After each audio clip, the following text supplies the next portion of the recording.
First year class हमारे chapter परमाणु संरचना के पूरा हो जाने पर चैप्टर 3 तत्वों का वर्गीकरण और गुणधर्मों की आवर्तिता। इस चैप्टर को आपने अभी जस्ट अपनी पिछली कक्षा में पढ़ा। जिस चैप्टर का नाम आपकी पिछली कक्षा में तत्वों के आवर्ती गुण था, तो प्रोसेस सेम है, कंटेंट भी सेम है, बस अब चूंकि क्लास की बढ़ोतरी है तो उन कंटेंट को हम थोड़ा विस्तार पूर्वक पढ़ने का प्रयास करेंगे। आपको पता है कि तत्वों का वर्गीकरण और उनके गुणधर्मों में आवर्तिता का तात्पर्य क्या है। तत्वों की खोज के साथ उनके रासायनिक गुणधर्मों के बारे में भी जानकारी प्राप्त हुई है। वर्गीकरण में तत्व जिनके रासायनिक गुणधर्म एक समान होते हैं उन्हें हम एक ही स्थान पर रखते हैं।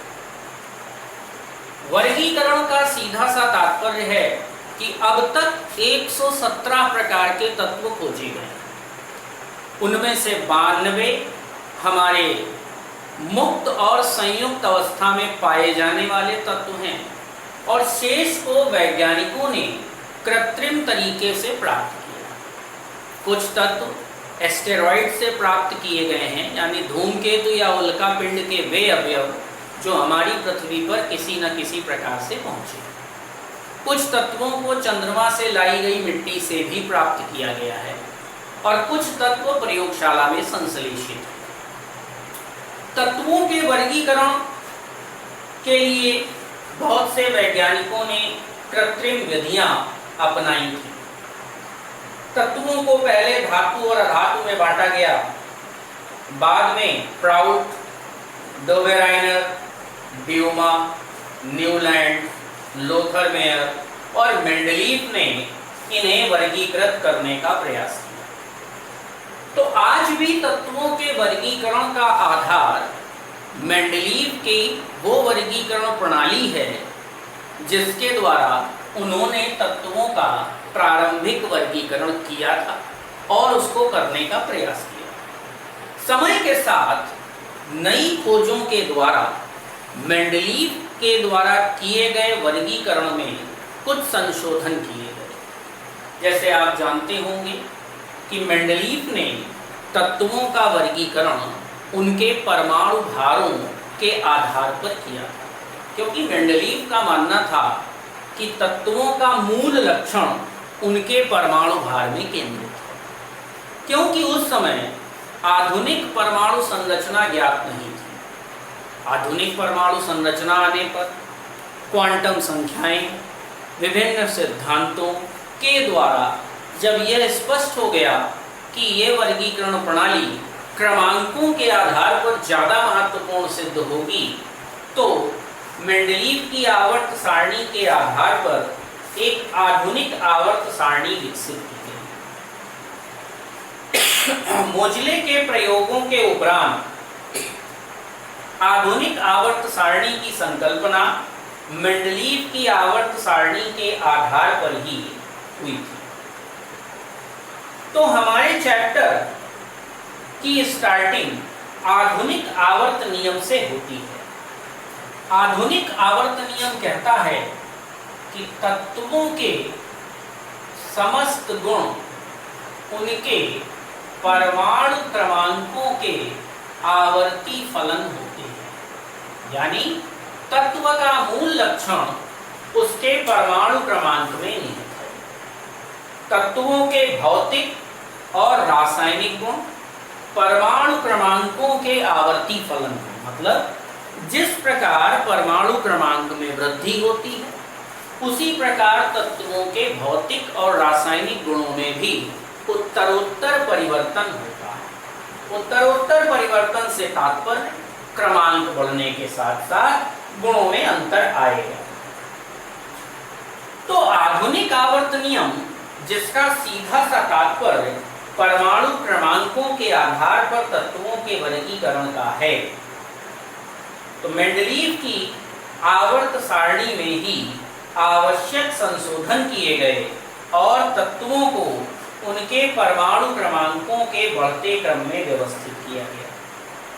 जब तत्वों को परमाणु क्रमांकों के बढ़ते क्रम में व्यवस्थित किया गया तो मेंडलीव की मूल आवर्त सारणी आधुनिक आवर्त सारणी कहलाई।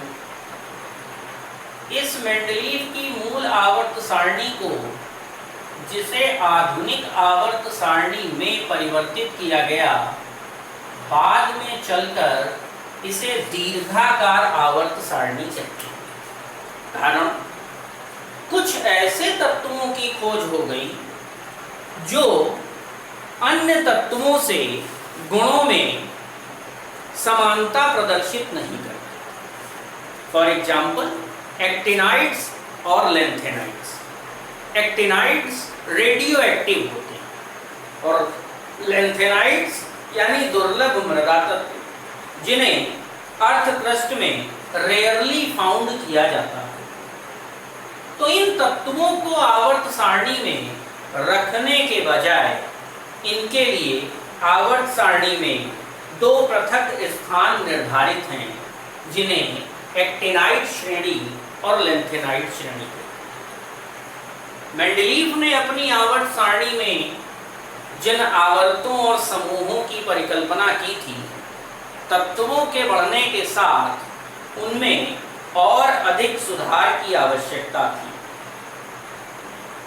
तो समूहों की संख्या आधुनिक आवर्त सारणी में 18 है।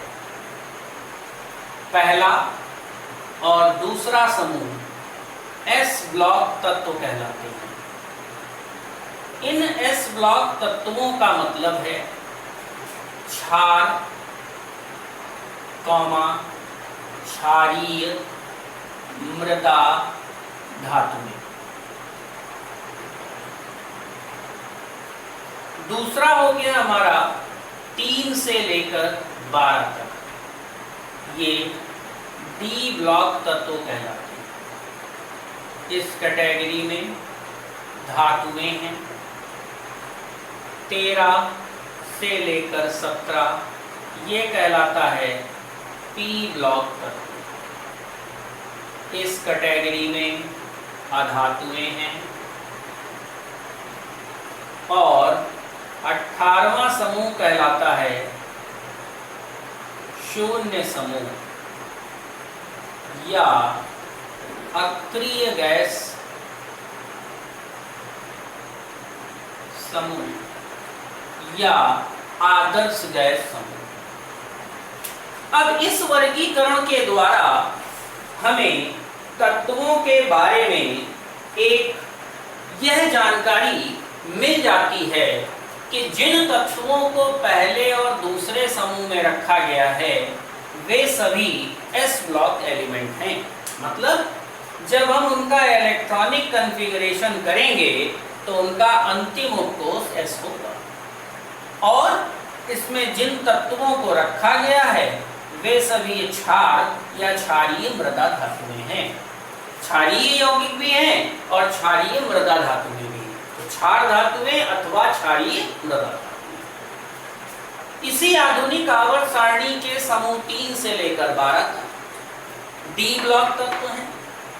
ये धातुएं हैं। इनमें कुछ संक्रमण तत्व भी हैं जिनके डी ब्लॉक आंशिक रूप से भरे हों। तो इन सभी को धातुओं की कैटेगरी में रखा गया है। मतलब जितने भी मेटल्स हैं। समूह 13 से 17 पी ब्लॉक तत्व कहलाते हैं, जो कि सभी अधातुएं हैं, यानी ये धातुएं नहीं हैं। हाँ, डी और पी के मध्य किसी स्थान विशेष पर उप धातुओं को भी स्थान दिया गया है, यानी जिनमें आंशिक धातुओं अथवा अधातुओं के गुण उपस्थित। 18वां समूह शून्य समूह या अक्रिय गैस समूह कहलाता है। इस समूह में आदर्श गैसों को स्थान दिया गया है जिनका वाह्यतम कोश पूर्णतया भरा होता है। सामान्य रूप से ये अक्रिय होती हैं, यानी किसी और तत्व के साथ क्रिया नहीं करती। जनरली ऐसा ही होता है, इसलिए इसे समूह शून्य समूह या अक्रिय गैस समूह के नाम से जाना गया। जहां तक बात आवर्तों की है, तो आवर्त सारणी में 7 आवर्त हैं। इन 7 आवर्तों में मौजूद तत्वों के आधार पर उन्हें अति लघु, लघु, दीर्घ और अति दीर्घ की कैटेगरी में रखा गया है। छठा और 7वां आवर्त अति दीर्घ है, चौथा और 5वां दीर्घ है, तीसरा और दूसरा लघु है, जबकि पहला अति लघु आवर्त कहा जाता है। सारणी में क्षैतिज कॉलम भी हैं और ऊर्ध्व कॉलम भी। अगर आप आधुनिक आवर्त सारणी को देखेंगे तो इस प्रकार से आपको 7 कॉलम्स मिलेंगे, 1 2 3 4 5 6 एंड 7। इन्हें हम आवर्त कहते हैं। इन आवर्तों को ऊर्ध्वाधर रेखाओं के द्वारा इन 18 प्रकार के समूहों में बांटा गया है। तो इधर की ओर होते हैं समूह। जब हम तत्वों को उनके परमाणु क्रमांकों के आधार पर व्यवस्थित करते हैं तो वो हमेशा बाएं से दाएं चलते हैं, यानी कि बाएं से दाएं तत्वों के परमाणु क्रमांकों के बढ़ने का क्रम। तो आगे चलकर जब हम गुणधर्मों की आवर्तिता के विषय में पढ़ेंगे तो हमें यह बाएं से दाएं और ऊपर से नीचे के क्रम को हमेशा याद रखना है। बाएं से दाएं चलने पर गुण परिवर्तित होते हैं। कुछ गुण जिनमें कमी आती है, कुछ गुण जिनमें वृद्धि होती है। तो कभी भी ये कहा जाए बाएं से दाएं तो बात हो रही है आवर्त की, और कभी भी कहा जाए ऊपर से नीचे तो बात हो रही है समूह। इस क्रम को बदला भी जा सकता है, यानी दाएं से बाएं भी होगा तो भी वो आवर्त का ही लक्षण प्रदर्शित करेगा, और नीचे से ऊपर होगा तो वो समूह का लक्षण प्रदर्शित करेगा। मेंडलीव की आवर्त सारणी के आधार पर आधुनिक आवर्त सारणी का निर्माण अवश्य किया गया, लेकिन कुछ ऐसे संशोधन हैं जिन्हें अभी करना शेष है। जैसे हाइड्रोजन को आप पहले समूह में भी स्थान दे सकते हो और 17वें समूह में भी स्थान दे सकते हो। उसके कुछ गुण ही इस प्रकार के हैं कि उसे 2 वर्गों में रखा जा सकता है। अत्यधिक क्रियाशील क्षार धातु में lithium, sodium, potassium, rubidium, caesium, francium से कम क्रियाशील धातुओं कॉपर, Ag, Au के साथ इन्हें प्रथम वर्ग में रखा गया है। इस प्रथम वर्ग का तात्पर्य फर्स्ट ए फर्स्ट बी समूह से है। इसका प्रयोग अधिकाधिक नहीं होता, लेकिन आवर्त सारणी में यह चीज लिखी रहती, तो कंफ्यूजन क्रिएट होता, तो इसे आवर्त सारणी की एक कमी माना गया। बेरियम और लेड, सिल्वर और थैलियम, इनके गुण समान हैं, लेकिन इन्हें आवर्त सारणी के अलग अलग समूह में रखा गया, जो कि तर्क संगत नहीं है।